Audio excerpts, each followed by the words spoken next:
41 நாட்கள் நீடித்த தன்னடக்கம், தியாகம் மற்றும் உறுதியான விரதம் முடிவுக்கு வருகிறது. சபரிமலை ராஜகுமாரனை காண பக்தி பாதையின் உச்சக்கட்ட பயணம் தொடங்குகிறது. சபரிமலை யாத்திரையில் வெறும் நடை இல்லை, அதில் புதைந்திருக்கும் இருமுடி கட்டு என்பதன் ஆழமான தத்துவம் என்ன?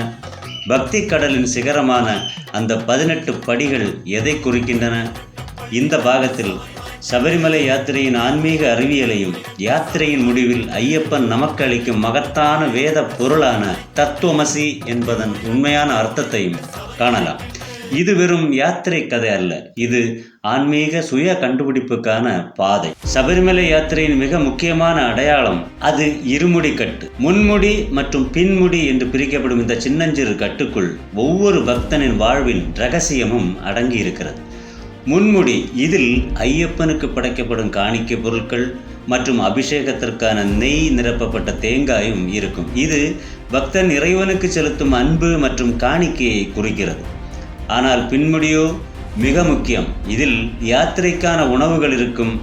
இதன் தத்துவம் என்னவென்றால், பக்தன் தனது நல்ல கர்மங்களையும் புண்ணிய செயல்களையும் முன்முடி போல தனக்கு முன்பாக இறைவனிடம் சமர்ப்பிக்கின்றான். அதே சமயம் தனது அன்றாட தேவைகளுக்கான உணவுப் பொருட்களை பின்னால் சுமக்கின்றான். இதன் மூல கருத்து, நீ இறைவனிடம் சமர்ப்பிப்பது உன் நல்ல கர்மாவை மட்டுமே. உனது பசி, தேவை மற்றும் உனது வாழ்க்கையின் சுமைகளை நீயே தான் தாங்கிக் கொள்ள வேண்டும் என்பதை இருமுடிக்கட்டு போதிக்கின்றது. ஐயப்பனை அடைய வேண்டுமானால் ஒவ்வொரு பக்தனும் வனத்தின் வழியே செல்ல வேண்டும். முதலில் எருமேலி, அங்கு ஐயப்பனின் உற்ற நண்பரான பாபர் சுவாமியின் மசூதி இருக்கிறது. இதுவே சபரிமலையின் மகத்தான சமத்துவத்தை போதிக்கிறது, மதங்களை கடந்த ஒற்றுமைக்கான பாடம். அங்கிருந்து பக்தர்கள் கன்னிமூலையை தாண்டி, காடெல்லாம் தாண்டி, காடுமலை கடந்து எருமேலியிலிருந்து பெருவழிப்பாதை என சொல்லப்படக்கூடிய பாதைக்கு செல்வதற்கான வழிகளிலே முதலிலே பேரூர் கால்வாய், அதைத் தொடர்ந்து இரும்பூணிக்கரை, அதைத் தொடர்ந்து அரசமுடி கோட்டை, காளைகட்டி, அதன்பின் அழுதா நதி, கல்லிடாம்குன்று, இஞ்சிப்பாறை கோட்டை, முக்குழி தீர்த்தம், கரிமலை, வலியானை வட்டம், செரியானை வட்டம், பம்பா நதிக்கு வந்து அங்கிருந்து நீலிமலை ஏறி சன்னிதானம் அடைவதே பெருவழிப்பாதை ஆகும். பம்பா நதி தான் மிகவும் புனிதமானதாக கருதப்படுகிறது. அன்னை கங்கை பக்தர்களை எப்படி தூய்மைப்படுத்துகிறாளோ அதே போல பம்பா நதியும் உடலையும் மனதையும் யாத்திரைக்கான இறுதி சுத்திகரிப்புக்கு உட்படுத்துகிறது. பம்பையில் நீராடிய பிறகு பக்தர்கள் சரணகோஷம் முழங்க அந்த கடினமான மலைப்பாதையில் மீண்டும் பயணிக்கின்றனர். இது வெறும் உடல் ரீதியான வலி அல்ல, இதுவே நாம் வாழ்க்கையில் கடக்கும் சோதனைகளின் பிரதிபலிப்பு. சபரிமலையின் அடையாளம் அந்த 18 படிகள் தான். இந்த ஒவ்வொரு படிக்கு பின்னாலும் ஆழமான தத்துவம் மறைந்துள்ளது. வெறும் கட்டிடக்கலை அல்ல, இதுவே மனித வாழ்வின் ஆன்மீக பாடத்திட்டம்.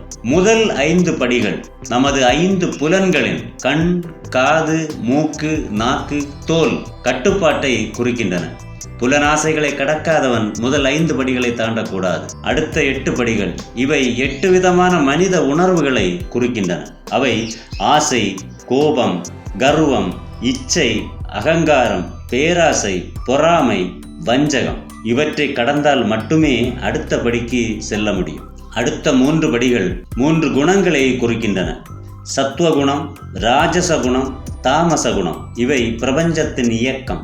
இவற்றின் தாக்கத்தை குறைக்கும் பாதையில் பயணிக்க வேண்டும். கடைசி 2 படிகள் தான் வித்யை மற்றும் அவித்யை என்கின்ற அறிவு மற்றும் அறியாமை ஆகியவற்றை குறிக்கும் படிகள். இந்த 2ஐயும் உணர்ந்து அவற்றை கடந்தால்தான் முக்தி கிடைக்கும் என்பதுதான் 18ஆம் படியின் தத்துவம். இந்த 18 படிகளையும் தாண்டி சென்றால் அங்கு ஐயப்பன் தனது தத்துவமசி, அதுவே நீ ஆகிறாய் என்று தமிழில் பொருள்படும் சமஸ்கிருத வார்த்தையான நீ எதை தேடி வந்தாயோ அதுவே நீ ஆகிறாய் என்ற மகா வாக்கியத்தை கூறி பக்தனை வரவேற்கிறார் சுவாமி ஐயப்பன். நீ தேடி வந்த இறைவன் நீயே தான். நீ கடந்த சவால்களும் கட்டுப்பாடுகளுமே உன்னை இறைவனாக மாற்றின என்பதுதான் இதன் பொருள்.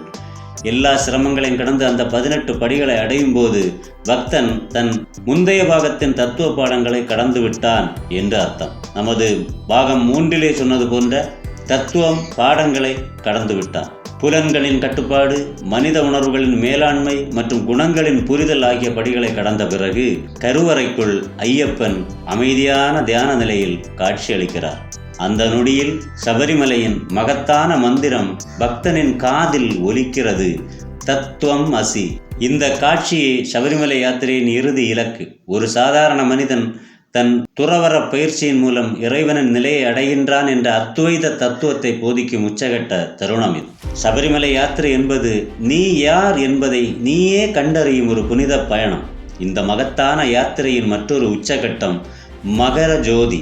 அடுத்த பாகத்தில் மகர ஜோதியின் ஆழமான தத்துவம் என்ன, அது ஏன் அந்த நாளில் தோன்றுகிறது, அதன் பின்னால் இருக்கும் விஞ்ஞான கருத்துக்கள் என்ன என்பதை குறித்து விரிவாக பார்க்கலாம்.